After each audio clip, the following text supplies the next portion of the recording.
Hi friends, మీకు ఈ video నచ్చినట్లయితే ఈ వీడియోని లైక్ చేయండి, సబ్స్క్రైబ్ చేయండి.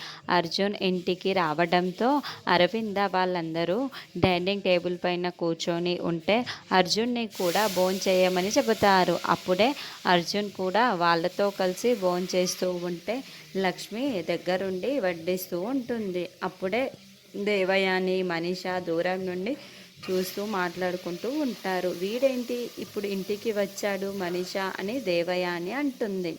ఆంటీ, ఇప్పుడు ఈ అర్జున్ లక్ష్మి కోసమే కదా ఇంటికి వచ్చాడు. ఈ ఒక్క పాయింట్ని పట్టుకొని మనం మిత్ర దగ్గర చాలా చాలా చేయొచ్చు ఆంటీ.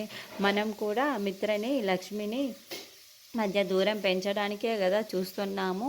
ఇప్పుడు ఈ అర్జున్ కూడా ఇంటికి వచ్చాడు, మనకు సరిగ్గా అవకాశం వచ్చింది ఆంటీ అని మనిష అంటుంది.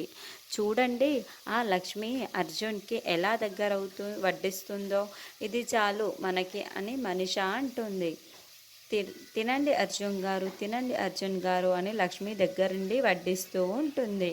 అప్పుడే మిత్ర మెట్లు దిగి అక్కడికి మిత్ర దగ్గరికి వెళ్ళి, మిత్ర, లక్ష్మి కోసం అర్జున్ వచ్చాడు, ఏంటో వాళ్ళ ప్రేమలు ఇష్టాలు అని దేవయాని అంటే, ఆ ఇష్టం ఎప్పటి నుంచో జరుగుతుంది కదా, ఇంత రాంగ్ రిలేషన్ని సడన్గా వదులుకోలేరు కదా ఆంటీ, కష్టం కదా అని మనిష కావాలని దీర్ఘాలు తీస్తే మిత్రకి చెప్పించేలా మాట్లాడుతూ ఉంటుంది.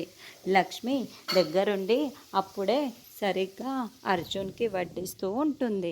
మిత్ర కోపంగా లక్ష్మి వైపుకి, అర్జున్ వైపుకి చూస్తూ ఉంటే, ఇదే కదా మాకు కూడా కావాల్సింది అని దేవయాని మనిష మనసులో అనుకుంటూ ఉంటారు.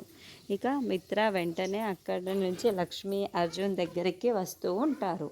మరి లక్ష్మి అర్జున్ల మధ్య అక్రమ సంబంధం ఉందని ఎప్పుడు మనిష మాటలు విన్నా